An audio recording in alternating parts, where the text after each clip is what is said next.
नमस्कार, माझं नाव स्वप्नील मनसाराम गांगुर्डे, मुक्काम पोस्ट वायगाव, तालुका सटाणा, जिल्हा नाशिक. माझं नाव सुरेश यादवराव पवार, अजमेर सौंदाने. मी यांच्या बागेत, बबलूच्या बागेत आलो होतो इथं व्हिजिटला, की खूप चांगली सेटिंग आहे त्याची. त्याच्यामुळे बघण्यासाठी इथं आम्ही खास आलो होतो, की यांची दूर खूप चर्चा आहे. खूप सेटिंग एकदम चांगल्या पद्धतीने केली झालेली आहे. आपण तर शेतकरी मित्रांनो, आपण या बागेला 18 सप्टेंबरची पानगळ केलेली आहे. पण दरवर्षापेक्षा ह्या वर्षाला थोडा प्रॉब्लेम असा आला की रिटर्न मान्सूनने मोठा फटका दिला. त्याच्यामुळे हा बाग पूर्णतः केनमध्ये गेलेला होता.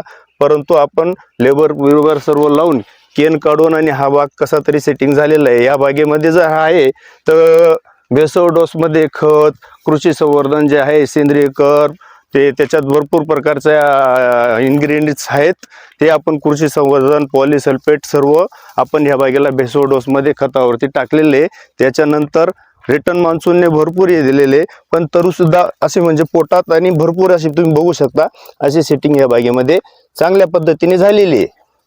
तर या बऱ्याच वर्षी या सप्टेंबरच्या या बहाराला एवढ्या अडचणी येत नाही, परंतु ह्या वर्षी पावसामुळे खूप काही अडचणी आल्यात. परंतु याच्या मागे जे सेटिंगच्या मागे जे आपल्याला मार्गदर्शन लाभलं ते आपल्या वायगाव गावात किसान कृषी एजन्सीज म्हणून दुकान आहे, ते त्यांचे प्रोप्रायटर आहेत महेंद्र पवार साहेब. त्यांच्या आपल्याला या बागेला पूर्णतः मार्गदर्शन लाभलेलं आहे. बरं, पानगळ किती तारखेला केली होती ह्या बागेची? या बागेची पानगळ आपण 11 सप्टेंबरला केलेली. आणि त्या पिरियड मध्ये प्रचंड पाऊस चालू होता. हो हो हो परतीचा हो मान्सून. हो हो आणि या वातावरण पूर्ण मान्सूनमध्ये खराब होतं. बऱ्याचशा बागा आपल्या परिसरातल्या फेल गेल्या हो होत्या. हो हो आणि तरी पण ह्या बागेला अतिशय चांगल्या प्रकारचं सेटिंग दिसतंय. बरोबर. याचं महत्वाचं कारण म्हणजे तुम्हाला त्यावेळेस मिळालेलं योग्य मार्गदर्शन. बरोबर म्हणजे बरोबर. तुम्हाला महेंद्र आबाचं मार्गदर्शन अतिशय बरोबर, चांगलं आणि वेळेत चांगलं मार्गदर्शन 100 मिळाल्यामुळे हे सेटिंग दिसतंय. 100% आज किती महिन्याचा बाग आहे हा? जवळजवळ हा 3.5-4 महिन्याचा प्लॉट झालेला आहे. एका झाडावर किती सेटिंग आहे? सरासरी धराले तर थोडं काही झाडांवर कमी प्रमाणात आहे, काही झाडांवर भरपूर आहे, काही झाडांवर 70, 75, 80 पर्यंत पण सेटिंग आहे, काही झाडावर 40, 45, 50 पर्यंत सेटिंग आहे.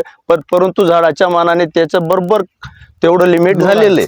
त्याच्यामुळे हे बघा बघू शकता. आणि माल हा पूर्ण थिनिंग पद्धतीने असा माल लागलेला आहे, म्हणून जास्त शेंड्याला पण माल नाही आहे, जास्त खाली पण नाही आहे. माल हा पूर्ण, हे बघा इकडं दाखवा सर, हे बघा पूर्ण असं थिनिंग पद्धतीने माल लागलेला आहे. त्याच्यामुळे जेवढं आहे तेवढं या झाडाला पुरेसा लोड झालेला आहे. बरोबर, म्हणजे एवढं फळ असलं आणि तुम्ही जर फुगवणीवर लक्ष दिलं तर लोड तुमचा हो हो नक्कीच average निघू नक्कीच शकतं. नक्कीच नक्कीच ॲव्हरेज निघू शकतो सर. किती झाड आहेत इथं?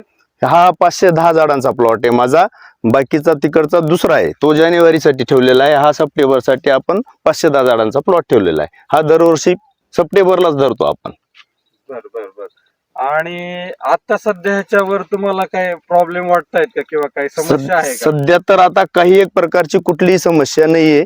वरून पेस्टिसाइडचा हात चालू आहे, खालून लिक्विडेशन पण आपण बरोबर योग्य वेळेस ज्याला जेव्हा जी डीपीसी वाटते तेव्हा आपण खालून देत राहतो त्याला. त्याच्यामुळे आता सध्या तर कुठलाही रोगाचा प्रादुर्भाव याच्यावर दिसत नाहीये आपल्याला. आणि लिक्विड मधून, ड्रीप मधून काय देत आहे का याला आता सध्या? लिक्विड मधून आपण KMB, PSB, मायक्रोरायझा, व्यायाम झालं, परत 60-20 झालं, 58-18 झालं, किंवा 55-15 झालं, हे खालून आपण टोटल लिक्विडेशन आपलं स्टेप बाय स्टेप चालू असतं. बॅक्टेरिया ही शेतीमध्ये काळाची गरज आहे वापर, आणि तुम्ही जे न्यूट्रिएंट्स देता बरोबर. ते न्यूट्रिएंट्स अपटेक करण्याचं किंवा सोल्युबल करून अपटेक करण्यासाठी झाडाला उपलब्ध करून देण्याचं काम हे बॅक्टेरिया करत हो असतात. हो भविष्यामध्ये बॅक्टेरियाचा वापर जमिनीमध्ये खूप वाढणार आहे. बरोबर. त्याच्यामुळे बॅक्टेरियावर लक्ष देणं फार गरजेचं आहे. हो हो म्हणजे पोटॅश अपटेक बॅक्टेरिया असतील किंवा झिंक सोल्युबलायझिंग बॅक्टेरिया असतील, बरोबर, या बरोबर. बॅक्टेरियाचा वापर तुम्ही तुमच्या बागेमध्ये जरूर केला हो पाहिजे. हो अजून याला फुगवण्यासाठी 2 महिने बागेला अवकाश आहे, हो, हो, बरोबर ना? हो. ह्या 2 महिन्याच्या काळामध्ये फुगवणीसाठी काय तुम्ही असं खालून ढेप वगैरे देता का? नाही नाही, ते हार्वेस्टिंगच्या आधी 1-1.5 महिने आधी आपल्याला जर वाटलं आपल्याला हा माल अजून साईज घेणार आहे, हो. तर मग आपण खालून काहीतरी आपण आपलं पेंट झालं, शेंगदाणा पेंट झालं, किंवा दुसरी कोणती पेंट झालं ते आपण ते देत राहतो. पेंट किती द्यायची एका झाडाला? मिनिमम आपल्याला एका झाडाला 1 किलो, 1.25 किलो असं यायला पाहिजे. बरं दादा, तुम्ही मला सांगा, ह्या बागेमध्ये तुम्ही आले तर तुम्हाला ही बाग त्यांची एकच नंबर आहे, काही झाडांना 100, काही झाडांना 75, 80च्या पुढचीच गाठ आहे त्यांच्याकडे. आणि प्लॉट हा एकदम सुंदरपैकी सेट झालेला आहे.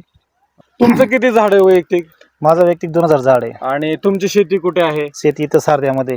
2000 झाड आहे. हो. बर बर बर बर.